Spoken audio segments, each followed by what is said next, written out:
6, 5, 4, 3, 2. Joining us on Newsmakers, Larry Kudlow. He is the White House National Economic Council Director. Thank you very much for being with us. Great pleasure. Thank you. And joining us with the questioning is Nancy Cook, White House reporter for Politico, and Damian Paletta, White House Economic Policy reporter for The Washington Post. And Mr. Kudlow, let me begin on the issue of China and trade. The president this past week saying that we're moving closer to an agreement. Last week you said, quote, we have China over a barrel. So where do things stand? Actually, we're making good progress. Bob Lighthizer, our trade negotiator, was on the Hill a lot of this week. And his basic message is we're gaining on it, we're moving forward, we're closing in on a deal. There are still issues to be resolved, particularly in the enforcement area.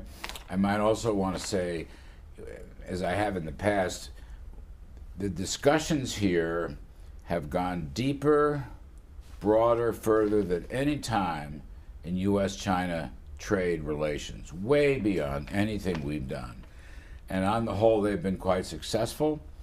The meetings here now 3 weeks ago when Liu He came with his top deputies and our principals, and we've been negotiating, and that went very well.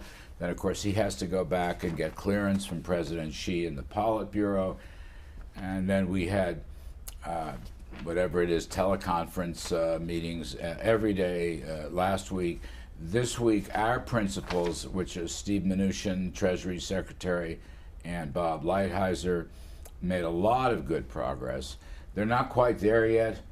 There's still some places to go, but Bob Lighthizer, a very, very dear friend of mine who has taught me everything about trade, he's a very cautious man, but he is indicating that we're gaining on it, and we have some things to do. One of the most interesting things, or two of the most interesting things, first, the China's People's Congress, that's probably not the exact right name of it, they passed a law that will restrain any intellectual property theft and will also restrain any forced transfer of technology, which is an ownership question that will allow the United States companies operating in China to own their own companies in these joint ventures, which had been 51-49 for China, which forced us to give up blueprints of technology. So the People's Congress passed laws to deal with that. That's extremely promising. The currency fixes very well. No competitive devaluations, and absolute transparency for any intervention in the open market. That's breaking new ground. And what we're left with now is probably more enforcement kinds of issues. We have proposed a very comprehensive enforcement which would move through if an American company complains or a series of complaints, it will go through 3 layers between China and the United States teams, and get to the principals. If we designate that they are not in compliance, we will resort to tariffs in a proportionate way, and the Chinese have agreed not to retaliate. We're waiting on a final sign-off on that. It's a very clever approach. President Trump himself, I was in a meeting in the cabinet room the other day, let's see, today's Wednesday, with the Republican senators. The president spoke very well of that. We need final sign-off on that, but I think we're moving ahead very nicely. Let me turn to Damian Paletta of The Washington Post. Right, so I think there was talk about completing this agreement at Mar-a-Lago at the end of the month. Do you still see that happening, or is it possible that this slips into April, because there needs to be more time for discussions? I don't want to get into that forecasting business, Damian. I think a little more time is going to be necessary. This is about a 140-page document, and they're going through it line by line. I'm on the Trade Principles Committee, but as I said, Mnuchin and Lighthizer are doing the actual negotiations. If you can imagine line by line on the phone late into the evening, it takes a little more time. So there was some talk about how a Xi visit was canceled. That's completely untrue. You can't cancel something that wasn't scheduled. I would say perhaps the month of April, perhaps the month of April. It's not in cement. I don't want people to base any decisions or investments on that point. All I'll say is to repeat Bob Lighthizer. I wanted to quote him just to get it right. U.S. and China negotiations closing in on a deal. Hope is we are in the final weeks of an agreement. That's what Bob Lighthizer is saying. He is my mentor in this. I'm his message maker on that. So we're close, okay? I don't know whether it's first week of April, second week of April, third week of April. The more you get into April, the nicer it'll be for me to go down to Mar-a-Lago. The weather will be absolutely fantastic. We will see. We're getting, here's my point. Yeah. We're getting close. Reports in some media outlets that we wanted a fast deal to spur the stock market are utter nonsense, as I've said publicly. It has to be right. And again, President Trump told the meeting with the Republican senators on Wednesday in the cabinet room, it has to be a great deal. Look, it has to protect our workers, our farmers, our ranchers, our businesses, our technology. Has to. So that's the key point. But we are getting closer. Larry, if you don't reach a deal, what do you think will happen to the markets? Oh, heck, I don't want to really do what-if predictions on that sort of thing. I suppose there might be some disappointment. But then again, it depends on the conditions. You know, mind you, if we don't get something done in its entirety in the second week of April or the third week of April, that doesn't mean it's over. It just means it's taking a little longer, okay? I think everybody knows we would like President Xi and President Trump to get together and sit down and sign off on this thing. And it isn't a time factor. It's a right factor. It has to be good. Has to be. President contradicted me in the cabinet room the other day. I said it has to be a good deal. And he said, well, Larry, actually it has to be a great deal. And I'm all for that.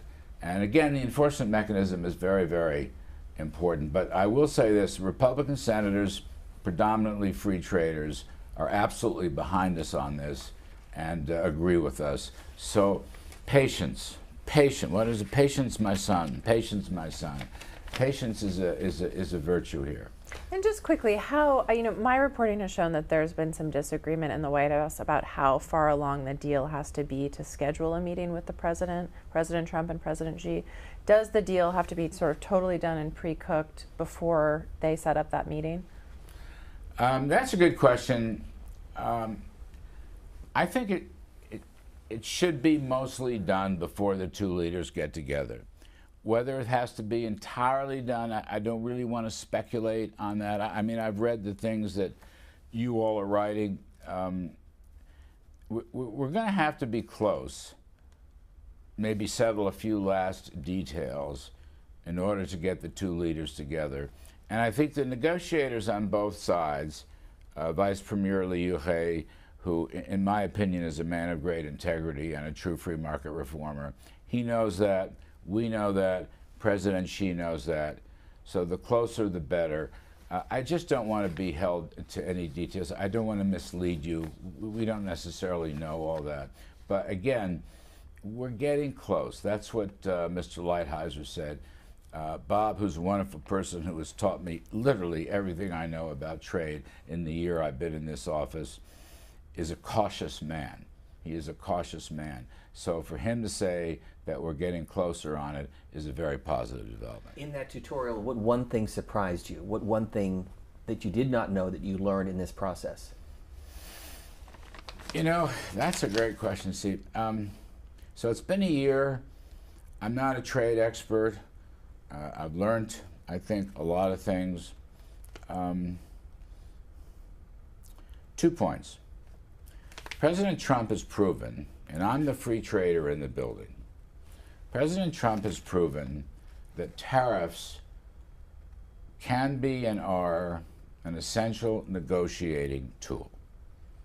And he believes, and I agree, that our use of tariffs with China helped bring them to the table in more serious ways than ever before. You know, our economy is the hottest economy in the world. The China economy has been slumping for quite some time. Slumping because they've been departing from their market-oriented reforms, and slumping because our tariffs, frankly, hurt them in key spots. And I think they want to rescue their economy. Their economy, I'm told, is really the most important paramount issue with regard to President Xi's own thinking and his Politburo. I think President Trump has taught a lot of us that tariffs can be very useful negotiating tools. And I want to add to that because I've worked very closely with the president, whether it's G7 or G20 or China or USMCA or Europe or any of these places. Tariffs are not an end to themselves. This is his view. He wants a free, fair, and reciprocal trading system. I call it the 3 zeros. I wrote a column about this before the G7 last year. We would love to see a world of zero tariffs and non-tariff barriers and subsidies. We would love to see a world that is fully reciprocal. So they treat us as we treat them. They can't have an 80% tariff on something and we're at 20 or 10. That has to change. That has done damage to our own economy and our own workforce. And I think skeptics here in town, nonetheless, President's use of tariffs have been very instrumental in positive negotiations. It's true. You're looking at me, Damien. I have experienced this with Europe, where we reopened. I helped work on that. Certainly the USMCA, which is Bob Lighthizer,'s, I think, most brilliant new template for trade deals. We're doing it with Japan and China. It's just nothing wrong with using tariffs. Other presidents shied away. This president refused to let go of the China story. Not just a few press releases. He actually dug in. It hurt them, and it got a response from them. Larry, part of the president's economic agenda has been, deregulation, a more business-friendly environment, the tax cut law. But there's been some critics in the past week who've said that maybe the administration was too friendly with a company like Boeing after what we saw happen. Every other major country in the world grounded these planes. The U.S. was the last to act, and the CEO of Boeing made personal calls to the president. Can you walk us through what happened, why the Trump administration moved so slow on this, and whether you think, in retrospect, maybe they should have moved more quickly? Well, slow as the day. Mm-hmm. I happened to be sitting in on the phone call between the president and the head of Boeing. The president, I don't know if you've ever had the experience of a POTUS cross-examination. Whatever. I'm in and out of there all the time doing policy stuff. You better be ready. And he had a lot of tough questions for Boeing, I'm not going to go into the details of private conversation, but the fact that we waited a day is of no consequence. I wouldn't read anything into that. Decisions were made over the Department of Transportation. Secretary Elaine Chao, who is a very brilliant woman, working with the FAA. We're still trying to find the black box and open it up. We had some trouble with the Ethiopians. They wanted to go to a third party and this and that, but it'll get squared away. We will learn many, many more facts. It has nothing to do with commercial considerations as far as we are concerned, and it has everything to do with safety considerations. So, be honest with you, I wouldn't read a thing into that. Do you think it'll take a long time for them to sort out whether these planes are safe? I'm sure a lot of Americans and people around the world are wondering, now there's these planes everywhere, is it safe to get on one? Do you think this will be fixed in a couple days, or could it take quite a while? I can't answer that. I'm not an expert in that, and I'm not directly involved in that. You can be sure that our DOT and FAA will not reopen the Boeing routes and so forth until we are 100% satisfied of the safety. And from what I gather, Boeing has come forward to make some adjustments in flight plans and software and sensors and pilot training and all kinds of things. I'm not blaming here. I'm just giving you a narrative. They won't be back on the runways until we are absolutely 100% satisfied that they are safe. And Nancy Cook. what was the new data that my reporting was that you all got some new data the other morning that made you ground the planes, and that's why President Trump announced it, to reporters in that spray in the Oval Office. But what was the new data? Because other countries like Canada, had data that made them ground the planes, 24 hours earlier. Nancy, I'm going to leave those details alone. First of all, I'm not an expert. Second of all, although the NEC is involved in these things, we do not have the lead by the president himself, and you've seen his tweets and his public statements, has been somewhat skeptical about the advanced computerization of these planes. I'm not going to go there because it's not my field of expertise. So we will just we will find the data. We will get the black box that will be opened. It will examine, as you can possibly imagine. There is no higher priority than the safety of the United States and world travelers here. Boeing is a fine company. They may have to make fixes. Again, I'm not an expert. But no, I don't want to point to any one thing. I just want to say I think we did the prudent thing, and we will continue to act accordingly. Let me turn to another issue that is in your wheelhouse. We recently passed a $22 trillion debt. At what point is that unsustainable? Well, we recently proposed, passed. What you mean passed? No, the nation's debt. Oh, $22 surpassed. trillion. Yes, it's actually a little less than that in terms of debt in public hands, but who's counting? Good enough for government work. But still a lot of money. Yeah, it's funny. The American economy is $20 trillion real GDP. Household net worth, assets owned by men, women, families, businesses, is well over 100 trillion. I don't regard that as alarming. I do not regard that as alarming. I know people like to talk about that. Look, the trick here, first and foremost, more than any other factor, is to grow the economy to its maximum potential. Growth solves a lot of problems, okay? So, for example, in our latest budget, just out this past week, we're running about, spending's about 5% of GDP, and actually the deficit's about 5% of GDP too. And we are showing a longer-term baseline where we will be cycling down those ratios. And that's based on two things.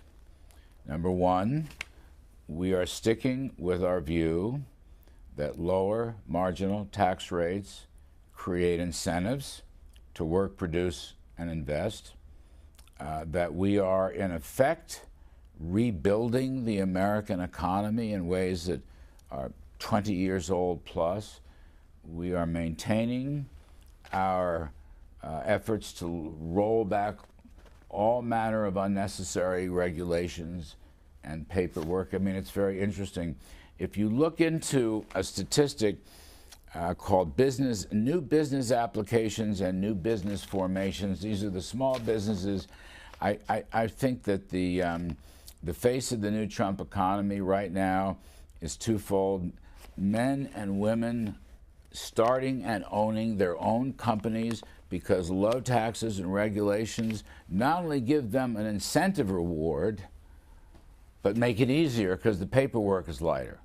And of course, we've opened up the energy sector, and we've also made these trade reforms. So individual men and women owning small businesses, we haven't seen that in a long time. Secondly, blue-collar workers. We have the best employment increases since I was here as a Reagan Cub Scout in the 1980s. And by the way, the blue-collar pay scales now are the fastest growing. Blue-collar pay scales are growing faster than white-collar pay scales. I'm not saying they're higher, They're just growing more rapidly. Well, Larry, And finally, I'm very proud of this. The newest, biggest, most powerful entrants to the labor force are women. We hadn't seen that in a long time. Something like, I hope I get this number right, 62% or more of the new jobs in the past year or so have come from women. And the unemployment rate, which is 3.8% overall, you go down the line, African Americans, women, Asians, Hispanics, even things like people who do not have college educations, they're coming back into the labor force because of high wages, and they're being retrained and reskilled. But my dear friend and colleague Ivanka Trump has done a great job on this. This is the dynamism that will eventually lower and lower the debt burden on the economy so it's not a problem. That's what I'm saying. But Larry, the U.S. economy had a really strong year last year, growth and jobs. But we're all watching Europe closely and China as well, but particularly with Brexit. No one really knows what the impact would be on the U.S. economy if there's a messy divorce there. Have you thought through this? What do you think will happen? What should Americans prepare for if this does not play out well? Well, look, we're looking at it. We're following it. I talk to the British ambassador constantly. He's a wonderful man. You're going to ask me? I don't know. She's losing votes left and right in Parliament. Different plans don't seem to be working out. I personally favored Brexit several years ago. So did the president. I still think it could be a great idea, but it seems to have sort of lost its thrust. I refer to it as Magna Carta 2.0. You could have a dynamic British economy, not the over-regulated, overtaxed EU economy. So should they have a do-over vote? I really can't. A do-over vote? I think if you did it over, you'd rip the British democracy in many different pieces. They voted for it. Now get it done. Now that's just my opinion, okay? We were in yesterday bilateral with the Irish Prime Minister, a very smart chap. Nobody really knows. Now, Damien, to your point, it's a good point, it's an important point. No, it is not going to disrupt the American economy. The dynamic here, and I'm aware that the whole European economy is flat on its back. It's very near recession. And China is the weakest it's been in decades, and so is Japan, so forth and so on. We are the engine of growth. We create the incentives after tax, after regulation, to promote economic growth and jobs and technological advance. The U.S. drives the rest of the world. I can't make that point enough. In fact, even our trade deficits, which do not thrill us, we're the only source of demand these other countries have. We had the G7 meetings and the G20 meetings. We're going to go again in Japan and France. I love to go to the bilats. I've become friendly with a lot of these heads of state, and I urged them. I said, well, Prime Minister Abe, who I love, you really should slash your tax rates. We're at 21% corporate tax rate. You need to get down there. Same with some of these other countries. You really should roll back your regulations. You really should reform your labor markets so you can add dynamism's missing from the rest of the world. President Trump, on the other hand, has ended the war on business. He's ended the war on success. Some of these crazy socialist people in the opposing party don't seem to have a clue about how that works. We are a free market economy to exercise our God-given talents. When you reward people, they will work. The incentive model works. Lower tax rates work. It worked. I guess it wouldn't be right to pitch my book, JFK and the Reagan Revolution. John F. Kennedy did it, the Democrat. Ronald Reagan did it. Donald Trump is doing it. We drive the world economy. Now, are we immune from that? No, but it's just a small piece. It's just a small piece. But Larry, in the budget that just came out, the federal budget proposal, they were projecting that the rate of economic growth would continue to be 3% over the next decade. A lot of independent economists and the CBO disagree with that assessment. They think it's more like 1%. What makes you confident that the U.S. can sustain such a high rate? Again, our pro-growth policies on taxes and regulation. But won't the effects of the tax legislation peter out? No. I'm glad you asked that. Is this sugar high thing? I think Damien writes about this all the time, the 1 year sugar high thing. I'm just kidding. Look, the corporate tax rate reduction from 40 to 21 is actually permanent. 35. 40 with local. Okay. Okay? 21% is a nice number. We wanted 15. I'm not done with that yet, by the way, 15. Maybe there's a tax cut 2.0, maybe not. 100% business expensing. Now, that is 5 years. But it's got 4 more years, okay, just saying. And the repatriation from overseas is permanent. By the way, the repatriation is coming in at $750 billion for 2018, which I'm sorry I can't remember the Joint Tax Committee numbers. It's got to be 3 times more than they ever anticipated. And that money is going into wages, bonuses, dividends, share buybacks, and capital spending. Capital spending, which was the heart of it, right? We are investing as never before. And money is coming in from all over the world. The dollar is strong because we're working and they're not, and everybody wants to invest in the hottest economy because of the change in our laws. So, no, you know, if you're going to play that game, the sugar high 1 year, well, let's just get the facts right. It isn't 1 year. It's a whole bunch of years going well out to whatever, 20, 24, 25, and so forth and so on. So why should it end? We'll have a soft first quarter. We always do, lousy seasonals. The government shut down during that period. I called it a glitch. But I think you'll see it picking up very nicely in Qs 2, 3, and 4. We're already seeing a nice move up in the stock market and consumer confidence and so forth. And I'm very pleased the Federal Reserve is on hold. You know, nobody was thrilled about their interest rate hikes in the fourth quarter. And I will say this, too. Supply-side tax cuts, which produce more investment from the supply side of the economy, more production, productivity, output per hour in a capitalist economy, that's the center of it. 1.8%, that's the best number we've had in many, many years.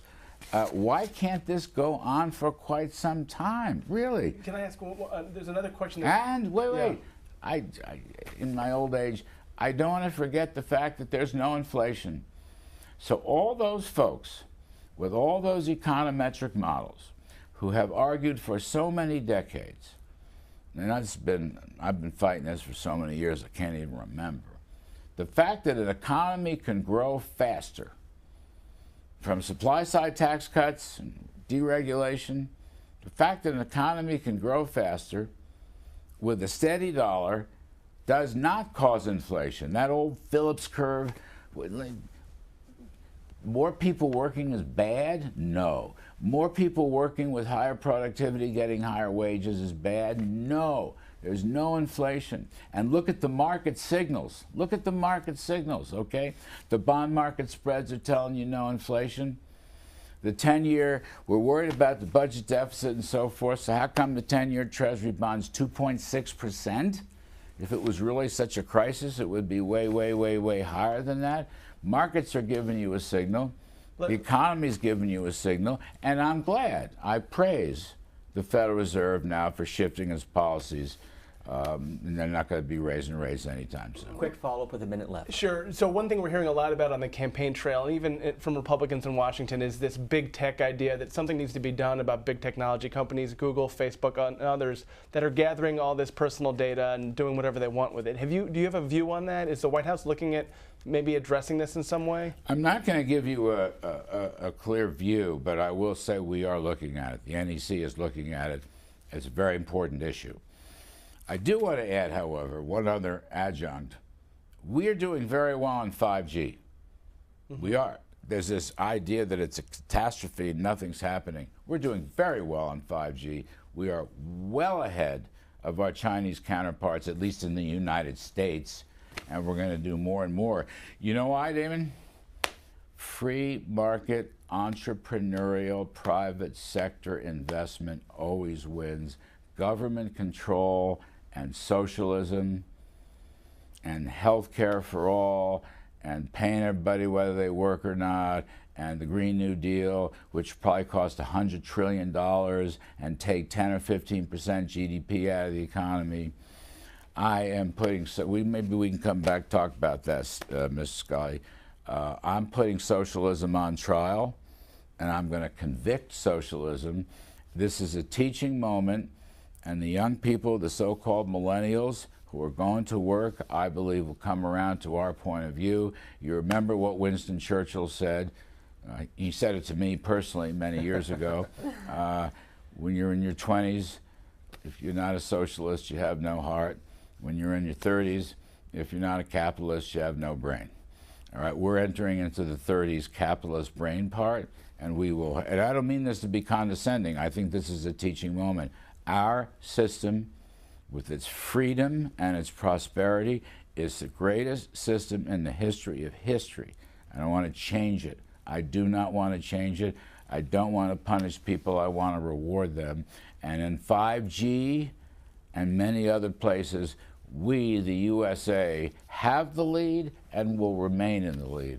And we want you back anytime. I want to conclude with a personal question, because this weekend marks 1 year Yes. at the White House. Yes. And in our last interview, you recounted your heart attack a couple of weeks into the job. How are you feeling?